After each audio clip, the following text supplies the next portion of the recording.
I'm doing some hand sewing and I just wanted to show you where I am right now. I'm not going to show you every step by step, because this will literally take hundreds of hours or like something like that. It's a really long time to process to do this. So the first thing I do is I sew one edge over like this.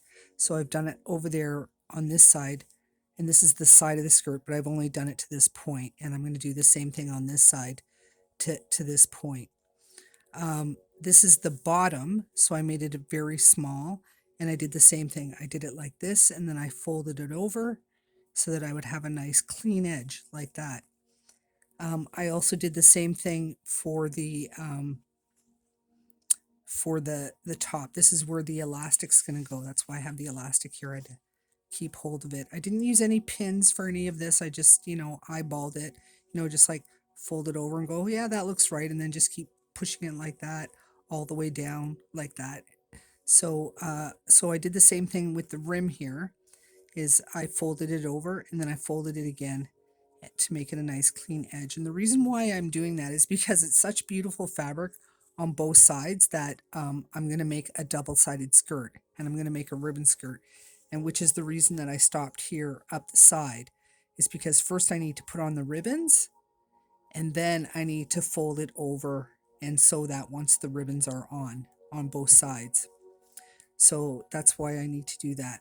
So let me just show you um, the little bit that I'm going to do here. This little bit of sewing. It's not much left. You see that so it's very, very short thread.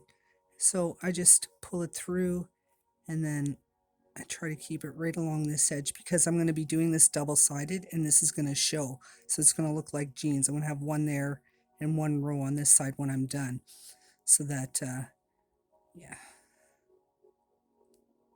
I try to keep it even. It's always good to keep it even, and look where your needle is going each time. So, not like using a machine, just, and you have to use pins with a machine because you don't have this option to carefully look what you're doing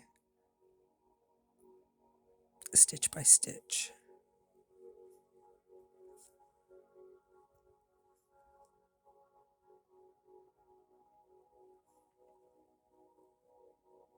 I don't know if you can hear the background. It's a frequency.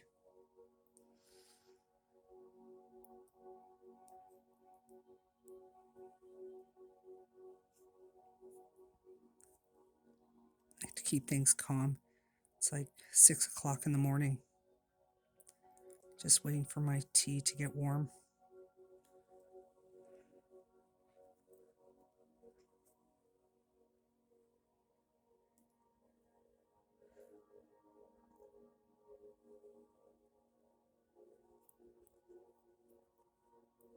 Don't want it too close to the edge here, because it will fray and then the stitch won't hold.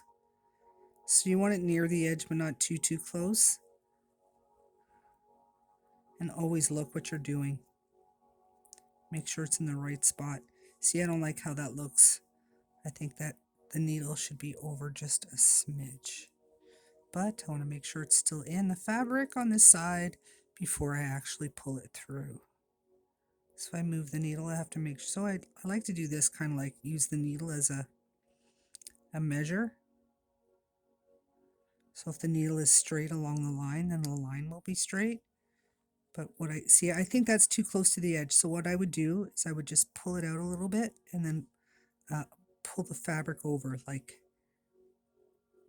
or angle the needle in a different way. Like I can put it here, but then angle it this way so that it gets more of the fabric. See, that worked.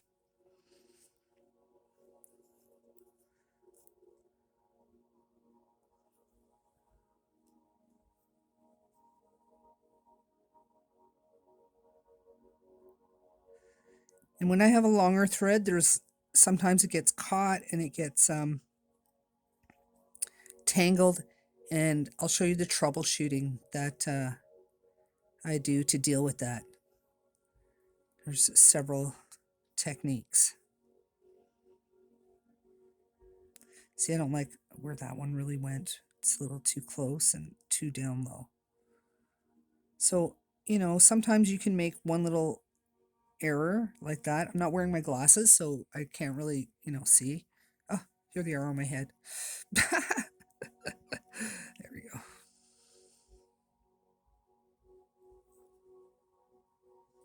Yeah, that's better. So I made one little stitch, but it's not a big deal because overall people aren't going to be examining every stitch and going, "Oh, look, one is slightly off." They're just going to look at the whole thing and say, "Wow, that's so beautiful." I've noticed that before. I made stuff and I went, "Oh, this mistake, that mistake," and then people just gushed over how beautiful it was. So, you know, I know people don't notice. The artist, see, that's bad. I can't do that. That's not close enough to the edge.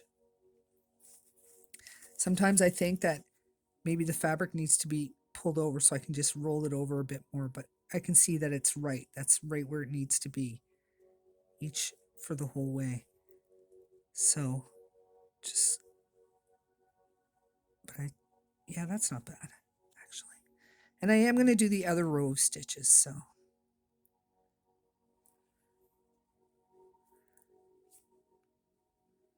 it's unlikely that it will fray.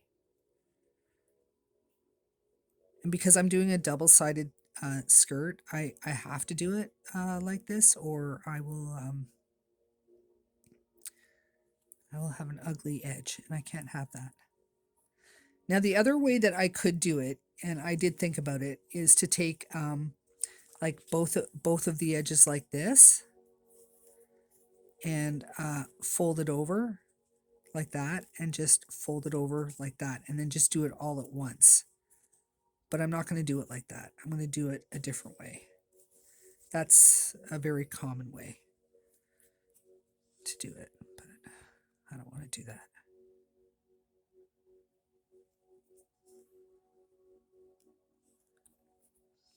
I'm always thinking of little ideas.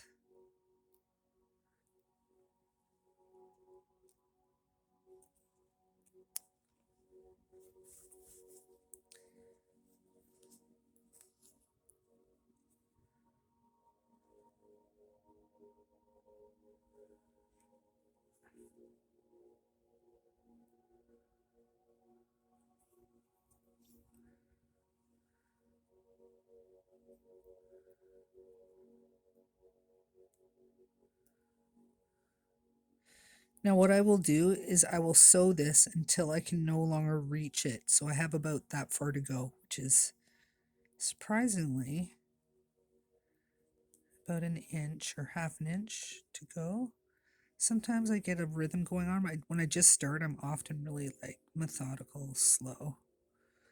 But oftentimes I get a good rhythm going and I can get a bit of a faster stitch happening. Now, I'm not a professional, which is probably why I'm so slow. In my opinion, I'm slow.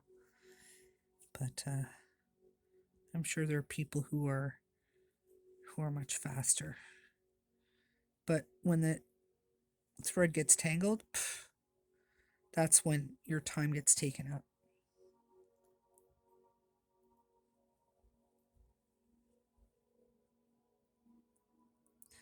So I'm just angling it here. I'm angling the needle, keeping it in the same spot. And the other thing, you have to check each stitch to make sure that the thread doesn't get tangled. So you see I'm getting close. Probably only have a couple of one or two more stitches left.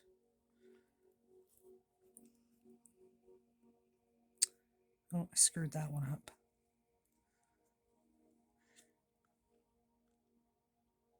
What's important is that you don't screw up on the side where people can see it. I mean, you can to a point, but not too much.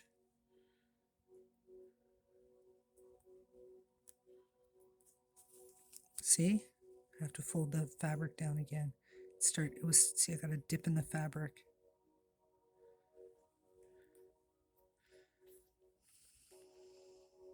Okay, this is the last one because I had to stretch the needle a little bit. So I'm going to just cut it like that.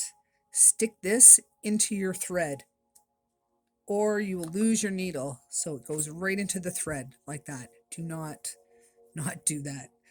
Don't leave your needle lying around somewhere. And then I just take it, and because it's so short, it's easier just to knot it like this.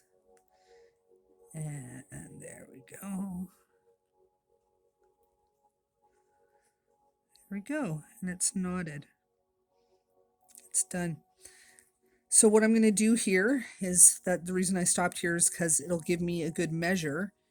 Check them both and make sure that they're at the same height. The two, there they are. See, the threads are at the same height because they were the same length when I started sewing. So it's good. There we go. Perfect. And that's the length where I'm going to start putting the ribbons across on each side. Okay, this step is done, and the next step is to come, but I'll only be showing parts of steps, okay? And obviously the finished product.